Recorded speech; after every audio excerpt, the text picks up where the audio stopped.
Hello guys, तो कैसे हैं आप सब। आई होप कि आप सब ठीक होंगे। तो स्वागत है आपका आपके दोस्त के चैनल लेट्स शाइन में। जब हम बोर्ड्स के लिए किसी सब्जेक्ट की प्रिपरेशन करने की सोचते हैं या कर रहे होते हैं तो सबसे पहले हमें सिलेबस के बारे में पता होना बड़ा ज़रूरी है, क्योंकि सिलेबस से हमें एक ओवरव्यू, एक आइडिया मिल जाता है कि हम प्रिपरेशन कैसे करें उस पर्टिकुलर सब्जेक्ट के लिए। और गाइस, जैसा कि आपको पता है, सीबीएसई ने 2022 में बोर्ड एग्ज़ाम देने वाले बच्चों के लिए न्यू सिलेबस की अनाउंसमेंट कर दी है। पिछले साल सीबीएसई ने सिलेबस को रिड्यूस किया था, पर इस बार जो बच्चे 2022 में बोर्ड एग्जाम देंगे उनका सिलेबस पिछले साल के रिड्यूस सिलेबस से अलग है। सीबीएसई ने पिछले साल का डिलीटेड पोर्शन वापस लाया है इस साल के सिलेबस में।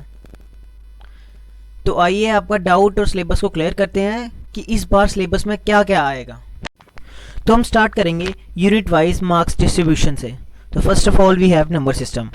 नंबर सिस्टम आता है चैप्टर रियल नंबर, जो कि मैथ्स बुक का 10th की मैथ बुक का सबसे पहला चैप्टर है। तो इसमें हमें पढ़ने को क्या क्या मिलता है, वो है equality division lemma, fundamental theorem of arithmetics और प्रूफ्स ऑफ इरेशनैलिटी ऑफ √2, √3 और √5। ये क्वेश्चन है प्रूफ्स का, ये हर साल सीबीएसई 3 मार्क्स में पूछती है इसके बारे में। आगे डेसिमल रिप्रेजेंटेशन, और ये हमारा मार्क्स डिस्ट्रीब्यूशन में कवर करता है 6 marks. Then we have algebra.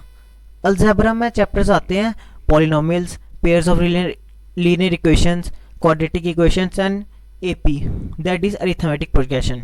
और ये मार्क्स डिस्ट्रीब्यूशन में हमारे मार्क्स कवर करती है 20, जो कि 25% है हमारी रिटर्न एग्जाम्स का, क्योंकि रिटर्न एग्जाम्स होते हैं 80 मार्क्स के।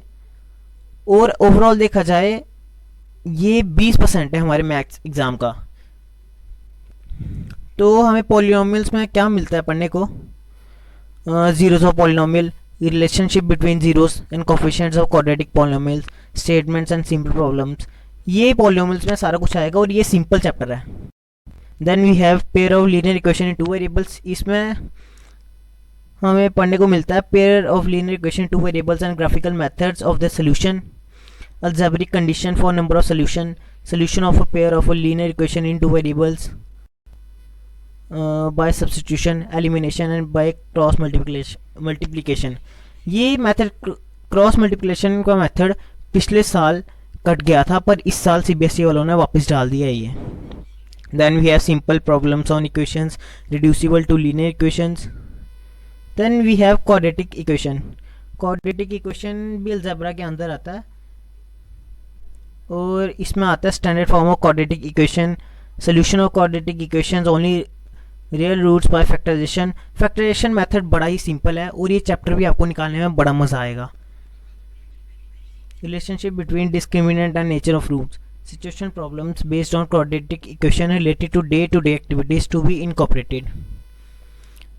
आगे है अरिथमेटिक प्रोग्रेशन। ये भी चैप्टर बड़ा ही मज़ेदार है, बस आपका मन लगना चाहिए मैथ्स में। मैथ्स को कुछ नहीं है, ऐसे ही बच्चों ने बनाया है कि मैथ्स बड़ा टफ है, मैथ्स में हम नहीं होता हमसे, पर एक बार जब आप उसको दिल से निकालोगे ना तो वो आपको बड़ा ही अच्छा लगेगा। देन यूनिट 3 में हमारे पास है कोऑर्डिनेट ज्योमेट्री, जो कि मार्क्स डिस्ट्रीब्यूशन में कवर करती है 6 मार्क्स। ये इसमें हम पढ़ते हैं concept of coordinate geometry, graphs of linear equations, distance formula, section formula और एरिया ऑफ ट्रायंगल। पिछले साल सीबीएसई ने एरिया ऑफ ट्रायंगल को हटा दिया था, पर इस बार एरिया ऑफ ट्रायंगल को वापस डाल दिया। And unit 4 is geometry. This is one of the most important chapter in class 10th math. Geometry के अंदर आते हैं triangles, circles and construction, and they together carry 15 marks of total marks in maths. 15 marks. First of all triangle में important चीज़ है definitions, examples and proofs. जो proofs वाले question है वो हर साल सीबीएसई कोई ना कोई पूछती है। पिछली बार 2021 सेशन में 8th और 9th प्रूफ कट गए थे। Then we have circle. Circle में इंपॉर्टेंट है ये चैप्टर। इसमें फर्स्ट है proof the tangent at any point of a circle is perpendicular to the radius through the point of contact, and the second proof the length of tangent drawn from an external point to a circle are equal, and the third one is alternative segment theorem. If a chord is drawn through the point of contact of a tangent to a circle, then the angles made by the chord with the tangent are respectively equal to the angles subtended by the chord in the alternate segments. Circle एक simple chapter है, पर तो भी I think इसकी एक ही exercise है. Then we have construction.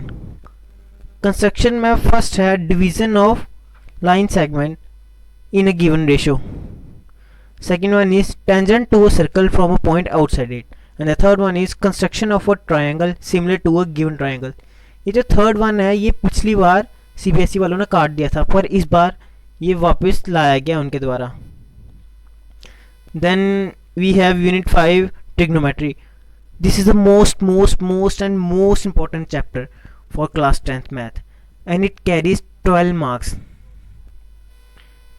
Trigonometric एक जिसने पीसीएम का सोचा है +1 में 11th में, उसके लिए ये चैप्टर बहुत ही इंपॉर्टेंट है, बहुत ही ज़्यादा इंपॉर्टेंट है, क्योंकि ये बेसिक है ट्रिगोनोमेट्री का.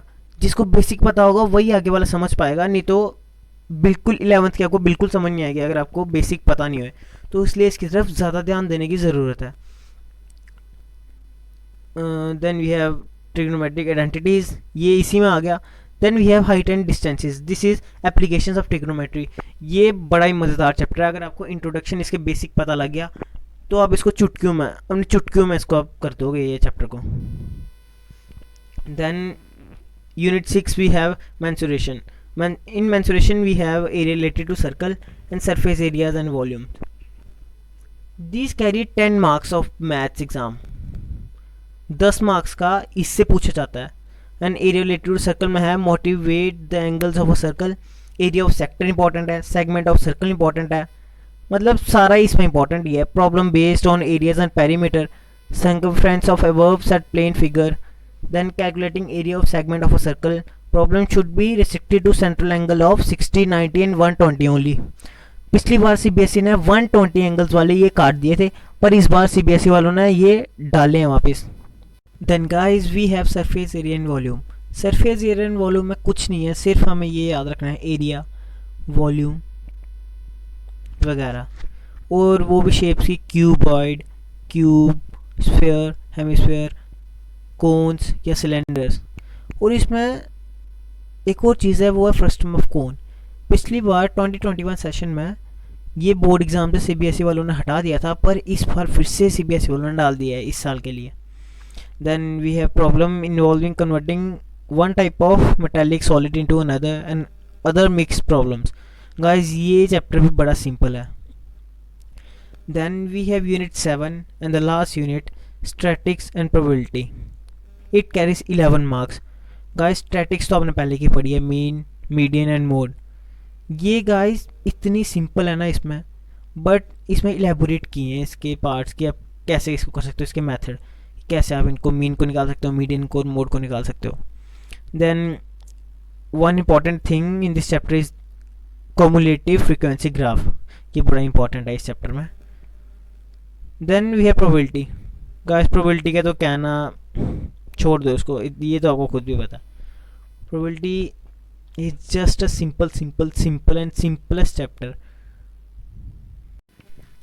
Thank you guys. अगर आपको वीडियो अच्छी लगे तो please like, share and subscribe ज़रूर करना, एंड कमेंट करना मत भूलना. अब मैं मिलता हूँ आपसे अगली वीडियो के साथ.